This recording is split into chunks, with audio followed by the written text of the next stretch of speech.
ఆంధ్రప్రదేశ్ పేరు చెబితే చాలు దేశం మొత్తం ఉలిక్కిపడే పరిస్థితి నెలకొంది.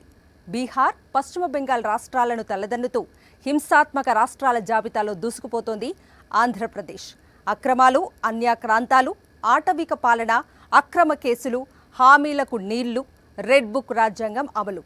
ఒకటేమిటి, అన్ని కోణాల్లో ఏపీని చూసి దేశ ప్రజలంతా ఏవగించుకునే దుస్థితి. ఇంతటి ఘనతను రాష్ట్రానికి ఆపాదించడానికి చంద్రబాబు ప్రభుత్వం తీసుకున్న సమయం ఎంతో తెలుసా? జస్ట్ 2 నెలలు. మీరు విన్నది నిజమే. కేవలం 2 నెలల్లో రాష్ట్రాన్ని అన్ని రంగాల్లో భ్రష్టు పట్టించే విధంగా ఏలిన వారి పాలనా దక్షత చూసి 5.5 కోట్ల మంది ఏపీ ప్రజలు సిగ్గుపడుతున్నారు. దీనిపైనే ఇవాల్టి మ్యాగజైన్ స్టోరీ. ఆంధ్రప్రదేశ్లో కూటమి ప్రభుత్వం అధికారంలోకి వచ్చి 2 నెలలు అవుతోంది. చంద్రబాబు ముఖ్యమంత్రిగా ప్రమాణ స్వీకారం చేసి 2 నెలలు గడిచింది. నిజానికి ఏ ప్రభుత్వానికైనా కనీసం 100 రోజులు హనీమూన్ పీరియడ్ ఉంటుంది. ఆ ప్రభుత్వం పాలనలో సర్దుకోవటానికి ఆ మాత్రం సమయం పడుతుంది. కానీ ది గ్రేట్ నారావారు మాత్రం కేవలం 2 నెలల్లోనే ప్రజలను వంచడం దగ్గర నుంచి మొదలు పెడితే అరాచకాలకు ఆంధ్రాన్ని కేర్ ఆఫ్ అడ్రస్గా మార్చడం దాకా అన్నింటా దూసుకుపోతున్నారు. ఎంతైనా 45 ఇయర్స్ ఇండస్ట్రీ కదా, అందుకే పెద్దగా టైం తీసుకోలేదు. 5 ఏళ్ల జగన్ పాలనలో దేశమంతా ఆంధ్రప్రదేశ్ వైపు అబ్బురపడుతూ చూస్తే కేవలం 2 నెలల్లో దేశమంతా ఏపీని చూసి నివ్వెరపడేలా చేశారు చంద్రబాబు. ఆంధ్రప్రదేశ్ లో ఏం జరుగుతోంది? తెలుగు ప్రజల నుంచి దేశ ప్రజల దాకా అందరి నోట ఈ ప్రశ్నకి వచ్చే సమాధానం ఒక్కటే. ఆంధ్రప్రదేశ్ లో ఆటవిక పాలన సాగుతోందన్నది ఆ సమాధానం. 2024 జూన్ 12వ తేదీన ఏపీ ముఖ్యమంత్రిగా బాధ్యతలు స్వీకరించారు చంద్రబాబు. కూటమి ప్రభుత్వం అధికారంలోకి వచ్చి 2 నెలలు అయ్యింది. 2 నెలలు మాత్రమే. ఇంత తక్కువ సమయంలోనే చంద్రబాబు ప్రభుత్వం సాధించిన ఘనకార్యాలను చూసి దేశం మొత్తం నివ్వెరపోతుంటే 5.5 కోట్ల మంది ఏపీ ప్రజలు మాత్రం అల్లాడిపోతున్నారు. హామీలను తుంగలో తొక్కి ప్రజలను వంచడం నుంచి మొదలు పెడితే ప్రజాస్వామ్యాన్ని అవహేళన చేస్తూ రెడ్ బుక్ రాజ్యాంగాన్ని అమలు చేయడం దాకా ఎక్కడా కూడా గ్యాప్ లేకుండా రాష్ట్ర వ్యాప్తంగా భయోత్పాతం సృష్టించడంలో కూటమి ప్రభుత్వం ఘన విజయం సాధించిందని పరిశీలకులు విశ్లేషిస్తున్నారు. కొత్తగా ఏర్పడిన ప్రభుత్వానికి తొలి 100 రోజుల సమయాన్ని హనీమూన్ పీరియడ్ గా పరిగణిస్తారు. పాలనలో సర్దుకోవడానికి ఆ మాత్రం సమయం పడుతుంది. కానీ చంద్రబాబు ప్రభుత్వం ప్రజల ఆశల మీద నీళ్లు చల్లడానికి, ఏపీ భవిష్యత్తుని చీకట్లోకి నెట్టడానికి ఏమాత్రం టైం తీసుకోలేదు. ఆ మాటకొస్తే చంద్రబాబు ముఖ్యమంత్రిగా ప్రమాణ స్వీకారం చేయడానికి ముందే టీడీపీ గూండాలు హత్యాకాండకి తెరతీస్తే బాధ్యతలు స్వీకరించిన తరువాత చంద్రబాబు విధ్వంస పాలనకి తెరతీశారు. ఏలిన వారే అంబేద్కర్ రాజ్యాంగాన్ని పక్కన పెట్టి రెడ్ బుక్ రాజ్యాంగం అమల్లోకి తెస్తే ఇక పచ్చమూక మౌనంగా ఎందుకుంటుంది? దోపిడీ పర్వానికి తెరతీసింది. హత్యాకాండని కొనసాగిస్తోంది. ప్రజలను మభ్యపెట్టడం తప్ప వారి మనసులు గెలుచుకునేలా పాలన చేయడమన్నది చంద్రబాబు చరిత్రలోనే లేదు. అందుకే అటు ప్రజలను, ఇటు ప్రతిపక్ష పార్టీని భయంతోనే గెలవాలని కుట్రలు పన్నుతున్నారు. హత్యలతో, హత్యాయత్నాలతో టీడీపీ గూండాలు రక్తపాతం సృష్టిస్తుంటే ఆ ఉన్మాద క్రీడకి ప్రోత్సాహం అందిస్తోన్న ప్రభుత్వం ఇటు అధికారాన్ని ఉపయోగించి వైఎస్ఆర్సీపీ నేతల మీద కక్ష సాధింపు చర్యలకు దిగుతోంది. ఈ 2 నెలల వ్యవధిలో గ్రామ స్థాయి నుంచి రాష్ట్ర స్థాయి వరకు వైఎస్ఆర్సీపీ నేతల మీద అక్రమ కేసులు బనాయిస్తూ వచ్చింది చంద్రబాబు ప్రభుత్వం. ఎంపీ మిథున్ రెడ్డి ఇంటి మీద టీడీపీ గూండాల చేత పోలీసుల సమక్షంలోనే దాడి చేయించి తిరిగి మిథున్ రెడ్డి మీదే హత్యాయత్నం కేసులు పెట్టించిన ఘనత చంద్రబాబుది. ఇప్పుడు అదే కుతంత్రంతో మాజీ మంత్రి జోగి రమేష్ ని కూటమి ప్రభుత్వం టార్గెట్ చేసింది. నామే తీర్చుకో కక్ష. ఒకవేళ నేను ఇంటికి వచ్చేసానని చెప్పేసి నువ్వు అనుకుంటా ఉంటే జోగి రమేష్ని అరెస్ట్ చేయి. అంతేగాని అమాయకుడని నా కుమారుడు ఏం చేశాడు? అమెరికాలో ఎంఎస్ చేసి, డెలాయిట్లో జాబ్ చేసి, రేపో మాపో అమెరికా వెళ్ళిపోయే పరిస్థితుల్లో నువ్వు అసలు ఎగ్రిగోల్డ్ భూమి ఎవడన్నా కానీ కొంటాడండి? ఎగ్రిగోల్డ్ భూమి అటాచ్మెంట్లో ఉంటే ఎవరికైనా రిజిస్ట్రేషన్ అవుతుందండి? మామూలు భూమి కొన్నాం, ఎగ్రిగోల్డ్ భూమి రిజిస్ట్రేషన్ అవుద్దా? అసలే ఎక్కడన్నా ఉందా బూత్ కదా ఇది?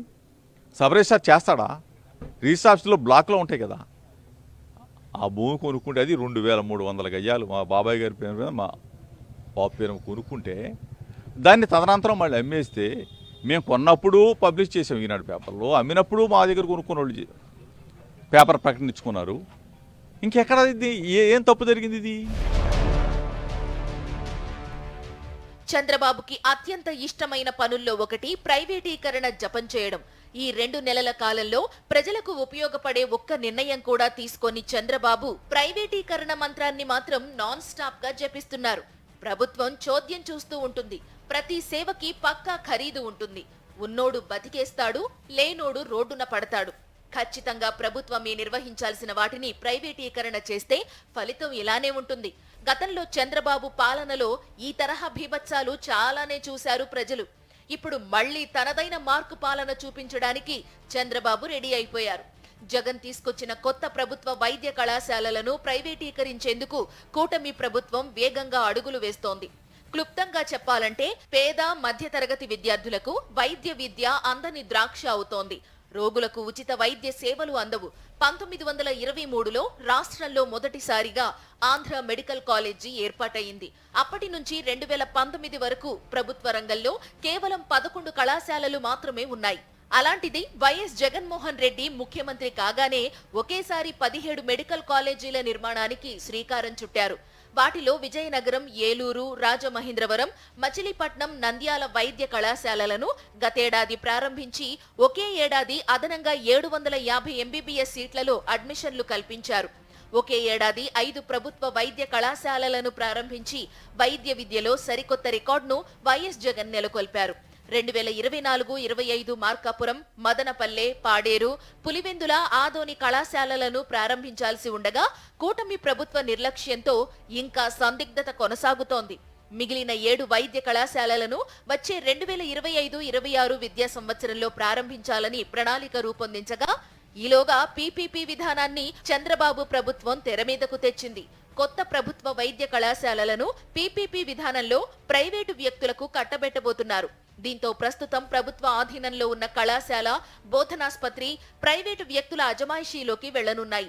ప్రైవేటు కళాశాలల తరహాలో ఎంబీబీఎస్ కోర్సుల ఫీజుల్లో పెరుగుదల భారీగా చోటు చేసుకుంటుంది. ఇక బోధనాస్పత్రుల్లో నిర్దేశించిన ఛార్జీలు చెల్లిస్తేనే ప్రజలకు వైద్యం అందించే దుస్థితి దాపురించనుంది. అంటే పేరుతో ప్రభుత్వ మెడికల్ కాలేజీలు, బోధనాస్పత్రులు అయినా డబ్బున్నోళ్లకే వైద్య విద్య, వైద్యం అందుతుందన్నమాట. ఇది ఎంత భయంకరమైన దోపిడీ అవుతుందంటే భవిష్యత్తులో సరే పేదలకి చౌకగా వైద్యం అందదు, మధ్యతరగతి విద్యార్థులకి మళ్ళీ తిరిగి అది ఒక కలగానే మిగిలిపోతుంది. ఆ విషయాలు అలా పక్కన పెట్టినట్లయితే మనం చూసాం ఇటీవల తాజాగా తెలంగాణలో ఒక 13 మెడికల్ కాలేజీల మీద రైడ్స్ చేస్తే ఈడీ దాదాపుగా 100 కోట్ల రూపాయలు గోల్మాల్ జరిగింది అని చెప్పని అప్పట్లో గుర్తించారు. తర్వాత ప్రతి మెడికల్ కాలేజీ సీట్లకు కూడా ఎక్కడికక్కడ గోస్ట్ అకౌంట్స్, అంటే వేరే దొంగ అకౌంట్ల పేరుతో గోస్ట్ అకౌంట్స్ ఓపెన్ చేసి కోటాను కోట్ల రూపాయలు వసూలు చేస్తున్నారని చెప్పని తెలిసిందే. కొన్ని చోట్లయితే ఒక్కొక్క సీటుకి ఎంత దారుణమైన పరిస్థితి అంటే 1 కోటి నుంచి 2.5 కోట్ల రూపాయలు వసూలు చేస్తున్నట్టుగా ప్రైవేట్ మెడికల్ కాలేజీలు, 1 కోటి నుంచి 2.5 కోట్లు. మరి అదే జగన్మోహన్ రెడ్డి గారు నిర్ణయించినటువంటి ఫీజు ఎంత అంటే కేవలం 15,000 రూపాయలు, 25,000 రూపాయలు మాత్రమే. అలాంటిది ఇవాళ ఇన్ని కోట్లకి ఇది ఎగబాగే పరిస్థితి ఉందంటే ఎంత దోపిడీ చూడండి, భయంకరమైనటువంటి దోపిడీ. 2 నెలల సమయంలో ప్రజల ఆశల మీద ఎంత వేగంగా నీళ్లు చల్లారో అంతే వేగంగా పేదలు, మధ్యతరగతి ప్రజల భవిష్యత్తుని వెక్కిరించడానికి రెడీ అయిపోయారు. ఎంత వేగంగా రాష్ట్రంలో రక్తపాతం సృష్టించారో అంతే వేగంగా ఆంధ్రప్రదేశ్ ఇమేజ్ ని డ్యామేజ్ చేయడంలో విజయం సాధించారు. పాలన అపారమైన అనుభవం ఉందని చెప్పుకునే చంద్రబాబు కేవలం 2 నెలల వ్యవధిలోనే రాష్ట్రాన్ని భ్రష్టు పట్టించేశారని పరిశీలకులు తేల్చి చెబుతున్నారు. సంపద సృష్టించడం ఎలాగో నాకు తెలిసినంత మరెవ్వరికీ తెలియదంటూ చంద్రబాబు ఊదరగొట్టడం, ఎల్లో మీడియా దాన్ని గోబెల్స్ ప్రచారం చేయటం, ఎన్నికల వేళ ప్రజలకు అరచేతిలో వైకుంఠం చూపించటం, చంద్రబాబుకు మించిన విజనరీ లేడంటూ పచ్చ మీడియా పచ్చి అబద్ధాలను కోయటం. ఎన్నికలకు ముందు జరిగింది ఇదే. మరి ఎన్నికల తర్వాత ఏం జరిగింది? ఈ 2 నెలల కాలంలో చంద్రబాబు ఎన్ని హామీలను అమలు చేశారు? ఎన్ని హామీలను అమలు చేయటానికి రంగం సిద్ధం చేశారు? ఇలా ఎన్ని ప్రశ్నలు వేసినా సరే సమాధానం మాత్రం ఒక్కటే. ఎప్పటిలానే ఈసారి కూడా చంద్రబాబు ప్రజలను నిలువునా వంచారు. అందుకు ఎక్కువ టైం కూడా తీసుకోలేదు. కేవలం 2 నెలల్లోనే హామీలను తుంగలు తొక్కేశారు. సూపర్ 6 మీరు చూసినప్పుడు ఒక 6 పాయింట్లని యువతకు 20 లక్షల ఉద్యోగాలు, 3,000 రూపాయల నిరుద్యోగ భృతి, స్కూల్కి వెళ్ళే ప్రతి ఒక్క విద్యార్థికి 15,000 రూపాయలు తల్లికి వందనం కింద, ఇది కాకుండా ప్రతి ఒక్క మహిళకి 1,500 రూపాయలు నెలకి ఇవ్వడం, ప్రతి ఇంటికి ఏడాదికి 3 గ్యాస్ సిలిండర్లు, ఉచిత ప్రయాణ సౌకర్యం. దీనివల్ల మొబిలిటీ మహిళల్లో ఎక్కువ ఉంటుంది. విన్నారుగా చంద్రబాబు ఇచ్చిన సూపర్ 6 హామీలను. దీనికి అదనంగా నీకు 15,000 నీకు 15,000 అంటూ టీడీపీ నేతలు చేసిన ప్రచారం సంగతి సరేసరి. మరి ఈ 2 నెలల్లో సూపర్ 6 హామీలను అమలు చేశారా? లేదు. అధికారం చేపట్టిన 2 నెలల కాలంలో చంద్రబాబు సాధించిన అపూర్వమైన ఘనకార్యాల్లో ఒకటి ఎన్నికల ఏరు దాటగానే హామీల తెప్పని తగలబెట్టడం. ప్రజలను పదే పదే మోసం చేయడంలో తనను మించిన రాజకీయ నాయకుడు మరొకరు దేశంలోనే లేరని చంద్రబాబు మళ్లీ నిరూపించుకున్నారు. ఎన్నికల వేళ నోటికొచ్చిన హామీలను ఇచ్చేయడం, గెలిచిన తర్వాత ఆ హామీలను తుంగలో తొక్కడం. చంద్రబాబు అధికారంలోకి వచ్చిన ప్రతిసారి వెలగబెట్టింది ఇదే. కాకపోతే ఈసారి ప్రజలను వంచడానికి ఏమాత్రం సమయం తీసుకోవడానికి చంద్రబాబు ఇష్టపడలేదు. ప్రతిసారి మాయ మాటలతో, కమిటీల కాలక్షేపంతో కాస్త సమయం తీసుకుని చివరకు హామీల విషయంలో చేతులెత్తేసేవారు. 2014లో కూడా వ్యవసాయ రుణాలన్నింటినీ బేషరతుగా రుణమాఫీ చేస్తానని దొంగ హామీ ఇచ్చారు. గెలిచిన తర్వాత అన్నదాతలను ముంచేశారు. 2014లో గెలవగానే వ్యవసాయ రుణాల మాఫీలో కోతలకు కోటయ్య కమిటీని ఏర్పాటు చేశారు. ఫలితంగా 87,612 కోట్ల రూపాయల రుణాలను 25,000 కోట్ల రూపాయలకు కుదించి చివరకు 15,000 కోట్ల రూపాయల లోపే మాఫీ చేశారు చంద్రబాబు. ఈ కుట్రని తట్టుకోలేక ఎందరో రైతులు ఆత్మహత్యలు చేసుకున్నారు. ఆత్మహత్య చేసుకున్న రైతుల కుటుంబాలకు పరిహారం ఇవ్వలేదు చంద్రబాబు ప్రభుత్వం. ఇలా ప్రజలకు నమ్మక ద్రోహం చేయడానికి గతంలో కొంత సమయం తీసుకునేవారు చంద్రబాబు. కానీ ఈసారి మాత్రం 2 నెలల లోపే హామీలకు నీళ్లొదిలేశారు. సంపద సృష్టించడంలో తనకు మించిన వాళ్లే లేరని ఎన్నికల వేళ ప్రగల్భాలు పలికి అధికారంలోకి రాగానే ఖజానాలో చిల్లిగవ్వ లేదంటూ బికారి మాటలు చెబుతూ చేతులెత్తేశారు. సూపర్ 6 పేరుతో ఓటర్లకు అరచేతిలో వైకుంఠం చూపించిన చంద్రబాబు గెలిచిన వెంటనే ప్రజలకు సూపర్ షాక్స్ ఇచ్చేశారు. వైఎస్ జగన్మోహన్ రెడ్డి ముఖ్యమంత్రిగా బాధ్యతలు స్వీకరించేసరికి ఏపీ ఖజానాలో చంద్రబాబు మిగిల్చింది కేవలం 100 కోట్ల రూపాయలు. 2 ఏళ్ల సమయం కరోనాతో వృధా అయినా 3 ఏళ్లలో అటు సంక్షేమంలో ఇటు అభివృద్ధిలో సరికొత్త చరిత్ర సృష్టించి డీబీటీ ద్వారా 2,71,000 కోట్ల రూపాయలను నేరుగా లబ్ధిదారుల ఖాతాల్లో వేశారు జగన్. 70,000 కోట్ల రూపాయలతో విద్యాశాఖలో సంస్కరణలు తెచ్చి వేలాది కోట్ల రూపాయలు ఖర్చు చేసి వైద్య వ్యవస్థ రూపురేఖలు మార్చేశారు జగన్మోహన్ రెడ్డి. వైజాగ్లో ఐటీ కారిడార్ డెవలప్ చేశారు. 4 పోర్టుల నిర్మాణం మొదలుపెట్టి సగానికి పైగా పూర్తి చేశారు. ఇంతా చేసి చంద్రబాబు అధికారంలోకి వచ్చే సమయానికి ఏపీ ఖజానాలో 7,000 కోట్ల రూపాయలకు పైనే ఉంచారు జగన్. సంపద సృష్టించడం అంటే ఏంటో ఆచరణలో జగన్మోహన్ రెడ్డి చూపించారు. అయినా జగన్ పాలనలో ఆర్థిక విధ్వంసం జరిగిందని అసత్యాలు చెబుతూ హామీలు అమలు నుంచి పారిపోయే కుట్ర పన్నారు చంద్రబాబు. నిజానికి ఎన్నికల సమయంలోనే 14 లక్షల కోట్ల రూపాయల అప్పులున్నాయని అబద్ధాలు చెప్తూ వచ్చారు. కానీ గవర్నర్ ప్రసంగం వరకు వచ్చేసరికి 10 లక్షల కోట్ల రూపాయల అప్పు అయిందని చూపించారు. శ్వేతపత్రాలతో మభ్యపెట్టే యత్నం చేశారు. గ్యారంటీలు, విద్యుత్ ఒప్పందాలు కలిపినా ఏపీకి ఉన్న మొత్తం అప్పులు 7,48,000 కోట్ల రూపాయలు మాత్రమే. ఈ వాస్తవాలను దాచేసి హామీల అమలు నుంచి తప్పించుకోవడానికి జగన్ పాలనలో రాష్ట్రం ఆర్థికంగా విధ్వంసమైందంటూ అబద్ధపు లెక్కలు చెబుతూ ప్రజలను మోసం చేశారు చంద్రబాబు. కేవలం 2 నెలల వ్యవధిలోనే ఇచ్చిన హామీలను తుంగలో తొక్కడం మాత్రమే కాదు, జగన్ ముఖ్యమంత్రిగా అమలు చేసిన అనేక పథకాలను కూడా అటకెక్కించారు చంద్రబాబు. ఇంత వేగంగా 2 నెలల్లోనే ప్రజల జీవితాల్లో చీకట్లు నింపడం తనకు మాత్రమే సాధ్యమని నిరూపించేశారు చంద్రబాబు. చివరికి ప్రభుత్వ పాఠశాలలను విధ్వంసం చేసే కార్యక్రమాన్ని కూడా చంద్రబాబు అత్యంత వేగంగా మొదలుపెట్టారని పరిశీలకులు విశ్లేషిస్తున్నారు. పేద, మధ్యతరగతి పిల్లలకు అంతర్జాతీయ ప్రమాణాలతో కూడిన విద్యని ఉచితంగా జగన్మోహన్ రెడ్డి అందుబాటులోకి తెస్తే ఆ విద్యార్థుల భవిష్యత్తుని ఎగతాళి చేస్తున్నారు చంద్రబాబు. ప్రతి అడుగులోనూ మోసమే కనిపిస్తూ ఉంది. పిల్లలకైతే మొన్నటిదాకా ఇంగ్లీష్ గవర్నమెంట్ బడులలో టోఫుల్ ఒక పీరియడ్గా బోధన జరుగుతూ ఉండేది. ఇంగ్లీష్ గొప్పగా పిల్లలందరూ చదువుకొని నేర్చుకొని గొప్పగా మాట్లాడే పరిస్థితి ఉండుకొని ఐబీ సర్టిఫికెట్లు సైతం వాళ్ళు పుచ్చుకొని ఏకంగా మన పిల్లలందరూ కూడా ప్రపంచంతో పోటీ పడేలా చదువులు ఉండే పరిస్థితి నుంచి ఈరోజు చంద్రబాబు నాయుడు గారు ప్రభుత్వం రాగానే టోఫుల్ పీరియడ్ను కూడా బడులలో నుంచి తీసేశాడు. ఇంగ్లీష్ మీడియం కూడా ఎగిరిపోయే పరిస్థితులు, ఇక ట్యాబులు కూడా ఇస్తారన్న నమ్మకం కూడా లేని పరిస్థితులు. అస్తవ్యస్తంగా ఈరోజు స్కూళ్ళు కనిపిస్తూ ఉన్నాయి. గెలిచిన వెంటనే మేనిఫెస్టోని చెత్త కుప్పలో పారేసి హామీలను తుంగలో తొక్కేస్తే ప్రజలు ఏవగించుకుంటారని, కనీసం కొంతకాలం హామీలను అమలు చేస్తామని వాళ్ళని భ్రమల్లో పెట్టే ప్రయత్నం కూడా చంద్రబాబు చేయకపోవడంపై రాజకీయ పరిశీలకులు సైతం ఆశ్చర్యం వ్యక్తం చేస్తున్నారు. ఇచ్చిన మాట మీద నిలబడడం తన రాజకీయ జీవితంలోనే లేదని, అధికారంలోకి వచ్చిన 2 నెలల కాలంలోనే మరోసారి నిరూపించుకున్నారు చంద్రబాబు. ఎన్నికల ప్రచారంలో నోరు తెరిస్తే చాలు చంద్రబాబు నోట సూపర్ సిక్స్ అన్న మాట తెగ వినిపించింది. మరి గెలిచాక చంద్రబాబు ఏపీకి ఇచ్చిన సూపర్ 6 ఏంటో తెలుసా? ఆటవికం, అరాచకం, అక్రమ కేసులు, రెడ్ బుక్ రాజ్యాంగం, విధ్వంసం, విద్వేషం. కేవలం 2 నెలల్లో ఏపీ అంతటా భయోత్పాతం సృష్టించారు. హింస, దాడులు, హత్యాయత్నాలు, హత్యలు, అత్యాచారాలు, గృహ దహనాలు, కిడ్నాప్లు. ఒకటా రెండా? 2 అంటే 2 నెలల్లో శాంతి భద్రతలను పాతరేసి పారేశారు. ఇలా చెప్పుకుంటూ పోతే ఒకటా రెండా? అతి తక్కువ సమయంలో ఆంధ్రప్రదేశ్ని అరాచక ప్రదేశ్గా మార్చేశారు. దేశం ముందు రాష్ట్ర పరువు తీసేశారు.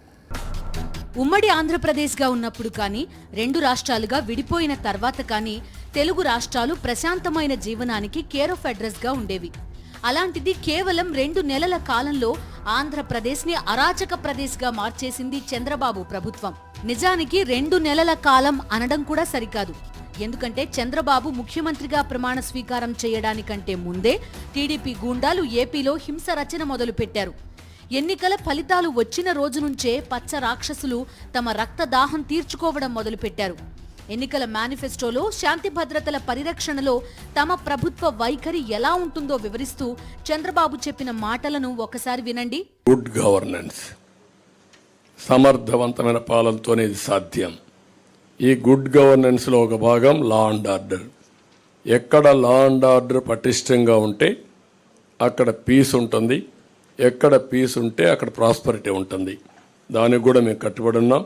గట్టిగా నిర్ణయాలు చేసి లా అండ్ ఆర్డర్ మెయింటైన్ చేసి పటిష్టమైన యంత్రాంగాన్ని తయారు చేసి మళ్ళీ అనుకున్న ఇవన్నీ సాధిస్తా అని చెప్పి తెలియజేసుకుంటూ, విన్నారుగా మేనిఫెస్టోని ప్రకటించే వేళ చంద్రబాబు పలికిన చిలక పలుకులు. ఎక్కడ లా అండ్ ఆర్డర్ పటిష్టంగా ఉంటుందో అక్కడ పీస్ ఉంటుందట. చంద్రబాబు ముఖ్యమంత్రిగా ప్రమాణ స్వీకారం చేసిన ఈ 2 నెలల కాలంలో ఏపీ మొత్తం ఎక్కడైనా పీస్ ఉందా? హత్యలు, అత్యాచారాలు, హత్యాయత్నాలు తప్ప. గట్టిగా నిర్ణయాలు చేసి లా అండ్ ఆర్డర్ మెయింటైన్ చేసి పటిష్టమైన యంత్రాంగం తయారు చేసి అనుకున్నవి సాధిస్తారట. ఎక్కడుంది ఆంధ్రప్రదేశ్లో లా అండ్ ఆర్డర్ మెయింటెనెన్స్? ఎక్కడుంది ఆంధ్రప్రదేశ్ టీడీపీ గూండాల బెండు తీసే పటిష్టమైన యంత్రాంగం? చంద్రబాబు మేనిఫెస్టోలో ఏం చెబుతారో అధికారంలోకి వచ్చాక వాటిని ఎట్టి పరిస్థితుల్లోనూ అమలు చేయరు. ఇది జగమెరిగిన సత్యం. అందుకే మేనిఫెస్టోలో శాంతి భద్రతలను పరిరక్షిస్తానని చెప్పిన చంద్రబాబు గెలవగానే అందుకు పూర్తి విరుద్ధంగా ఆటవిక పాలన మొదలుపెట్టారు. అంబేద్కర్ రాజ్యాంగాన్ని పక్కనబెట్టి రెడ్ బుక్ రాజ్యాంగం అమలు చేస్తున్నారు. నడి రోడ్డు మీద వైఎస్ఆర్సీపీ కార్యకర్తలను పచ్చ రాక్షసులు నరికి చంపుతుంటే ఈ 2 నెలలు వేడుక చూస్తూనే గడిపేసింది కూటమి ప్రభుత్వం. హత్యలు, హత్యాయత్నాలు, వైఎస్ఆర్సీపీ నేతలు, కార్యకర్తలు, సానుభూతి పరుల మీద దాడులు, వాళ్ల ఆస్తుల విధ్వంసం. ఒకటా రెండా? చంద్రబాబు ప్రభుత్వ అండతో, రెడ్ బుక్ రాజ్యాంగ ప్రోత్సాహంతో 2 నెలల నుంచి పచ్చమూక చేస్తోన్న అరాచకాలు అన్నీ ఇన్ని కావు. ఎల్లో సైకోల పైశాచికత్వం తట్టుకోలేక అనేక గ్రామాల్లో ఇళ్ళు, వాకిలి, పొలం, పుట్రా వదిలి బిక్కుబిక్కుమంటూ పిల్లా పాపలతో పొరుగు రాష్ట్రానికి వెళ్లి తలదాచుకుంటోన్న కుటుంబాలు వేల సంఖ్యలోనే ఉన్నాయి. చివరికి టీడీపీ గూండాలు ఎంతకి తెగించారంటే రాజ్యాంగ నిర్మాత అంబేద్కర్ని కూడా వదిలిపెట్టలేదు. విజయవాడలోని అంబేద్కర్ సామాజిక న్యాయ మహాశిల్పంపై పచ్చమూకలు చేసిన చీకటి దాడిని చూసి దేశమంతా కన్నెర్రజేసింది, చీకొట్టింది. ఇలా చెప్పుకుంటూ పోతే కేవలం 2 అంటే 2 నెలల కాలంలోనే చంద్రబాబు ప్రభుత్వం అన్ని రకాలుగా ప్రజలను మోసం చేసింది, రక్తం పారించింది. జగన్ పాలనలో కొనసాగుతూ వచ్చిన సంక్షేమాన్ని హత్య చేసింది, అభివృద్ధిని హేళన చేసింది, ఆంధ్రప్రదేశ్ ప్రతిష్టని విధ్వంసం చేసింది, అమరావతి కేంద్రంగా కొత్త కుట్రలకు తెరతీసింది. 2 నెలల్లోనే ఇన్ని అరాచకాలు సృష్టించిన కూటమి ప్రభుత్వం రాబోయే రోజుల్లో ఏం చేస్తుందో అన్న భయంతో 5.5 కోట్ల మంది ఏపీ ప్రజలు వణికిపోతున్నారు. ఇది ఇవాల్టి మ్యాగజైన్ స్టోరీ.